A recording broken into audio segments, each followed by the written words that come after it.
I'm back. Mr. Clarke's back. Time to take a look at the post-World War II prosperity in the United States during the late 1940s and 1950s.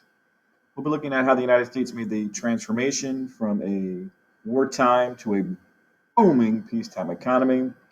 We'll look at the expansion and growth of the Sun Belt, the impact on migration. We'll look at how the U.S. economy changed and adapted in the post-war period.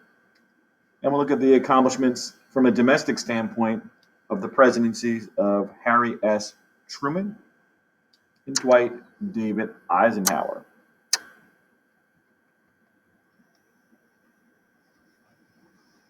One had demobilization changed the American military after World War II. As the war came to an end in August 1945, there were roughly 12 million Americans in the military. Roughly a year later, only 3 million remained. So basically a 75% reduction or so in the American military. Wartime production levels of military equipment, ships, planes, tanks, etc. came to an end. And as a result, we had a much more scaled down or narrow military in the United States. Two, why were many Americans concerned about the economy after World War II? Well, you had millions of soldiers flooding the job market. Many feared unemployment and recession might sweep the nation as factory production decreased. You may or may not remember, but shortly after World War I, we had a very similar situation, and we did indeed suffer a recession as there was the flooding of the soldiers coming back. It was too much for the economy to handle. Three, after 17 years of war and depression, what did millions of Americans want to do with their money? When we reflect back to World War II, there was a lot of rationing, a lot of shortage of consumer products and goods. So they wanted to now buy a lot of these things that they had to hold off buying during either the Depression in the 1930s or the lack of supplies and consumer goods during the 1940s. Four, why did Congress pass the GI Bill? The GI Bill was a bill to help returning soldiers adjust back to society after the war. There are many benefits, as you see with number 5 of the GI Bill. And GI, if you're not sure, GI stands for government issued. You might have heard of the toy. I guess you guys are too old to be playing with toys, but maybe they had GI Joes around when you were a kid, and maybe you had that as something to play with. So GI stands for government issued, and there's been a movie, I think, too, the GI Joe movie, not too many years ago. So they nicknamed the bill after the soldiers who had served in the wars. So this really would help them adjust after the war and provided them job training. A lot of them were, teenagers, 18 years, 19 years of age who served in the military, so they didn't have much training beyond high school in terms of having skills to pay the bills. It also provided money for college, low interest loans to buy a home or start a business if you're a little bit on the older side.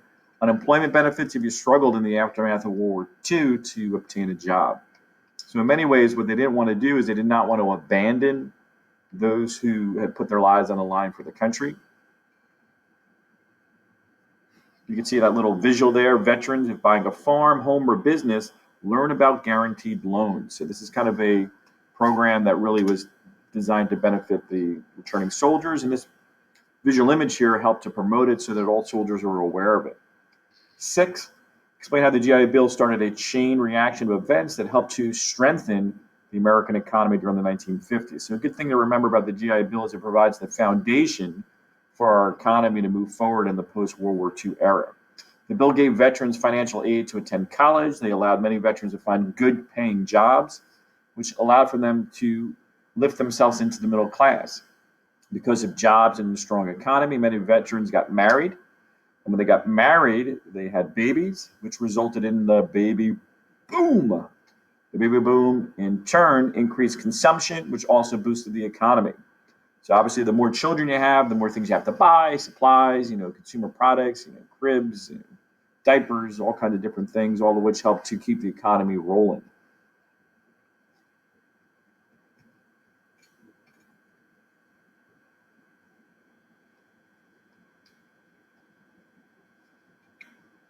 Seven, explain the factors that contribute to the high birth rate after World War II. Young couples had delayed marriage during the war years. GI Bill allowed young couples to buy homes. TV and magazine advertisements began to encourage marriage. Also take the decade previous to that, the 1930s, and realize that was the Great Depression. So really you had that period of time, 17 years or so between the Great Depression and World War II, where there wasn't a lot of hope and optimism in the country. And if there's not a lot of hope and optimism, you may not get married, or if you are married, you'd be a little hesitant perhaps to have children. Number 8, explain the statistical impact of the baby boom on the United States. Well, if you look at the visual image there, obviously you can see the area in red is the baby boom, which kind of stands out in regard to much higher than the blue in the years prior to the baby boom generation and the years after the baby boom generation. So post-World War II period from 1945 to 1961 is the period of time that we reference and remember as the baby boom generation, in which the birth rate in the United States exploded as more than 65 million children were born in the United States. When you think about the baby boom generation, one thing about the baby boomers now is roughly the majority of the baby boomers are from, let's say, age 75 to 60. So those are the people who are coming into the period of time of either currently or shortly thereafter be collecting Social Security, which is why the Social Security fund is in jeopardy today in contemporary times. 9, how did the United States foreign policy during the late 1940s and early 1950s impact the American economy? Well, the United States had provided relief per the Marshall Plan to Europe after World War II. It also began to have a larger worldwide military presence with the Korean War. Military spending, as well as other forms of relief such as food, helped to stimulate the economy. So after a temporary shift down in terms of military spending, we had to tick it up a little bit as we move forward into some of these proxy wars, the Korean War in the 1950s, the Vietnam War in the 60s and 70s.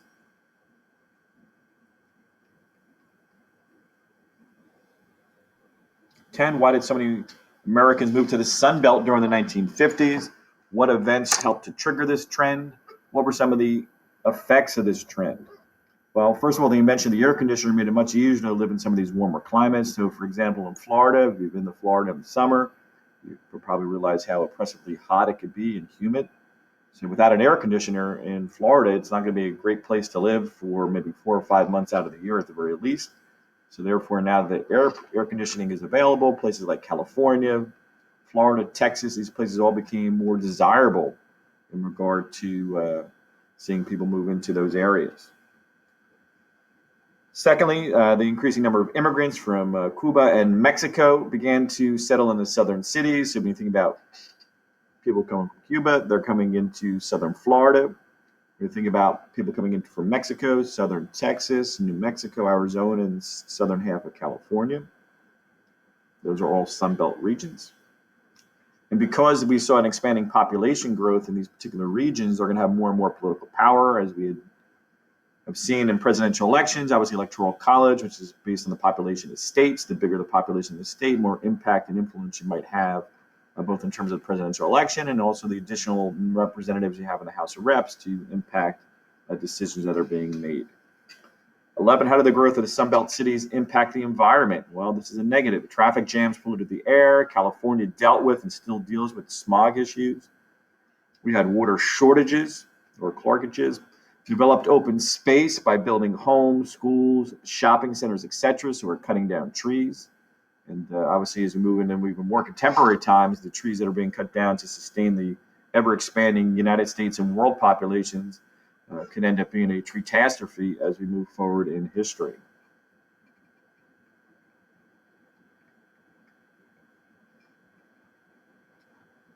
Explain how the American workforce changed in the 1950s. Well, the workforce was shifting from industrial, factory, blue-collar job to white-collar jobs in the service sector. This is even more so in contemporary times. Agriculture declined because fewer farmers needed to produce enough food, and by agriculture, we mean agriculture jobs. Agriculture has become more commercialized farming today opposed to small scale. Women began to enter the workforce in larger numbers during this period of time, doubling from 1940 to 1960. During this period of time, too, we saw franchises begin to develop during this period of time. A franchise is when there's multiple locations of the same store, restaurant, or business in multiple areas within a state or within a country or even around the world. Franchise owners, once they establish a successful franchise and they have a good track record, people may want to invest and open up their own version of your franchise. individuals pay an initial franchise fee to open up the particular franchise, and an annual fee or share of profits. So, for example, McDonald's, let's say you want to open a McDonald's. Well, the first thing you have to do is you have to save up enough money to pay McDonald's, let's say, a $100,000 franchise fee. That's just to get started. Then you obviously have to build a facility or rent a facility. Usually you build it because McDonald's are pretty standard in terms of their structure and size, drive-through and things like that. And then obviously the equipment. Then you buy all your supplies from the McDonald's corporation. So you buy your meat and your buns and your fries and your sodas distributed through McDonald's as well. So it's a way for, if you have a successful franchise, it's just a very profitable thing for you, because anybody who opens up the franchise is almost like in debt to you and has to buy all the supplies through you. And as a result, your profits continue to go up.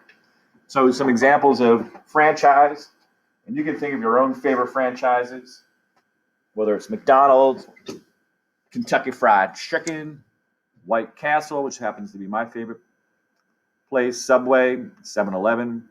I don't know if anybody's ever been to White Castle, but one of my favorite things about White Castle is they give the hamburgers in a box. And what's great is I can never finish an entire White Castle hamburger. So what I like to do is I usually cut one in half, and I'll eat half the burger, and I'll put the other half of the burger back in the box and take that home and heat it up for maybe like lunch or dinner the next day.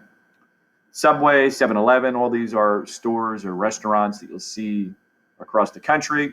So, I mean, if you're, whether in New Jersey or Pennsylvania or whatever state you're driving into, very often you'll see these same franchise businesses or restaurants across the country. 15, what are multinational corporations? These are companies that produce and sell goods or provide services all across the world. They usually have branches in multiple nations. Unfortunately, many corporations in the past 20 or 30 years have moved their corporate headquarters overseas. I should have listed them in priority order there. The primary reason why they moved their corporate headquarters overseas is lower tax rates overseas. So, for example, a business in the United States may pay upwards of 25 to 30% of their profits to the federal government in taxation. If they move their corporate headquarters to, let's say, Ireland or another Western European country, their tax rates can be as low as 12 or 13%. I used Ireland just because I had read that Ireland was one of the lowest tax rates for businesses in the world. Other reasons or rationales could be closer to raw materials, a cheaper labor pool or supply. That's why often when you have customer service representatives on the phone that you need help for, sometimes they're based overseas because it's cheaper to pay them whatever their rate might be in those foreign countries than, let's say, minimum wage here in the United States. But obviously, all these are designed to increase the bottom line, the profit margin.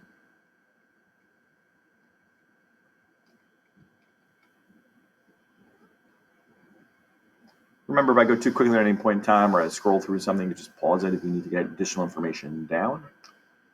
17, were the 1950s a good or a bad time for labor unions? Of course, let's take a quick review of a labor union. It's an organization of workers in the same line of business. They form a union because there's strength in numbers. So collectively, you can bargain a little bit more strongly as an entire group opposed to individuals trying to bargain one-on-one with a business. Labor unions lost power and momentum in the 1950s because of corruption and economic and political changes. The Teamsters Union was involved in a scandal that harmed its reputation. Many new white-collar workers did not join unions, which weakened unions in general. And then the Taft-Hartley Act outlawed workplaces that could only hire union members. 18, how do unions impact or influence politics? Which political party tends to get the union support? They are very influential because, once again, strength in numbers. If a union advocates and really pushes its members to vote for a particular political party or candidate, obviously that could be a huge impact one way or the other for a candidate if they have that support. So often candidates lobby, means they kind of make speeches, they talk to, and they try and figure out ways to get support from the union. Traditionally, unions tend to support the Democratic Party in large numbers. Not as strongly the case today, but certainly the case throughout much of history.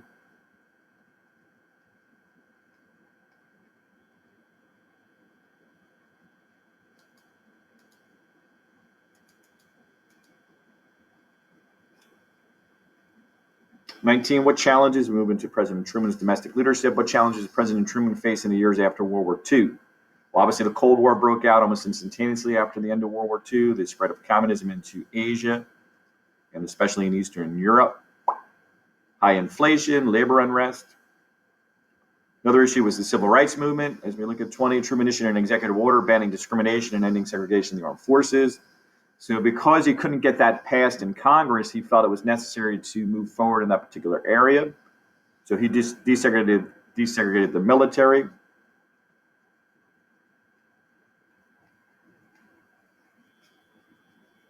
'21, what chance did many political pundits, a pundit is a political commentator or writer, give Truman to win the 1948 presidential elections? It's basically the predictions of people who believe to be in the know. Most observers felt Truman had very little chance of winning election in 1948 on his own. Many viewed his administration as weak and inept. He had alienated the union vote, a key constituency of the Democratic Party, by taking a strong stance against striking workers. And then the challengers, you can see pictured there, he's pointing directly at you, you, Governor George Dewey of New York. Being from a large state and a strong governor, they thought he had an excellent chance at defeating Truman in 1948. Then there was complete chaos at the Democratic nominating convention in 1948. It was completely splintered. The Democratic Party split into three factions or different groups because of Truman's strong support of civil rights. Democrats supported Truman, the traditional Democrats. The Southern Dixiecratic Party or States' Rights Party, they nominated their own candidate, Governor of South Carolina, Strom Thurmond, and a very progressive wing nominated Henry Wallace. So basically during this period of time, the Democratic Party was the segregationist party, the party of racism and Jim Crow. And as a result, when Truman desegregated the military, this is an outrage to the Democratic Party. They could not support a candidate for the Democratic Party who was pro-civil rights.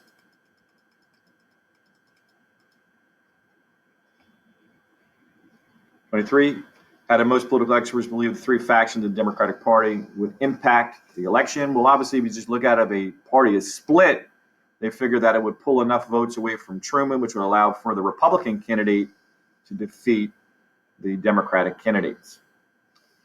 24, how did Truman campaign? Well, Truman never gave up. He was a fighter.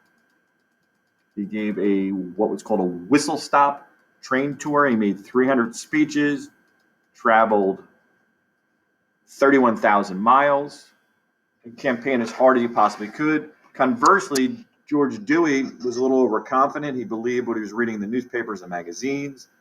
And instead of campaigning really vigorously for the presidency, George Dewey kind of really stayed in his porch or his basement, really didn't campaign very much. He kind of took the victory for granted. And usually that doesn't work out very well. Usually you have to get out there and campaign and hold rallies. Very rarely can a candidate just basically stay at home, sit on the porch, hide in the basement, and actually win the presidency. And in this case here, Dewey did not. So Dewey defeats Truman. It was actually the headline in the Chicago News-Tribune on the morning after the election. Obviously, media and newspapers, they have to go to print, around 2, 3 o'clock in the morning. So election polls had only closed in California maybe 4 or 5 hours before this newspaper went to print. They made the assumption in the Chicago Daily Tribune that Dewey would win California and thus the presidency. Later on, they found out the next day that Truman had won California and the presidency. And so this misprint, this newspaper that many thousands of Chicago readers purchased, turned out to be one of the funniest and biggest misprints in the history of newspaper printing. And obviously Truman received a copy of that newspaper at a later date and was smiling to hold it up because obviously he had won the presidency. 26, why was Truman's Fair Deal an appropriate name for his agenda in his second term? In the State of the Union address in 1949, President Truman declared that everyone in America deserves a fair deal. This became the title of his broad domestic agenda during his second term to help out Americans. Some of his Fair Deal programs include raising the minimum wage. He wanted to raise it to 75 cents. Social Security benefits. National Housing Act for low-income housing. These are all issues regularly debated in Congress. 28, compare and contrast Roosevelt's New Deal and Truman's Fair Deal. Well, the New Deal was more successful because America needed more relief in the 1930s than in the 1950s, much more desperate. Also, the New Deal programs have been much more long-lasting, such as the Federal Deposit Insurance Corporation and Social Security and the Securities and Exchange Commission. There's a lot of different things that are still around today, opposed to Truman's plans. His ideas, basic premise still remains, but nothing really concrete from a domestic agenda remains from Truman's Fair Deal. Next, we'll look at the Eisenhower administration.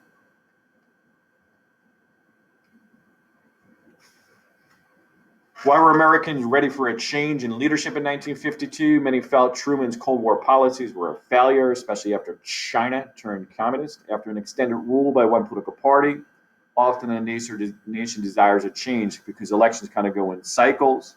So you had Democrats from 30 that had won the 32 elections. So from 1933 and Franklin Roosevelt, from 1953 and Harry Truman, you basically had a 20-year run of Democratic leadership. So at some point in time, they just want to hear a change in policy or a voice. Also, too, the Korean War was ongoing in 1952, and so Truman realized that war was not very popular and decided that he would not run for re-election.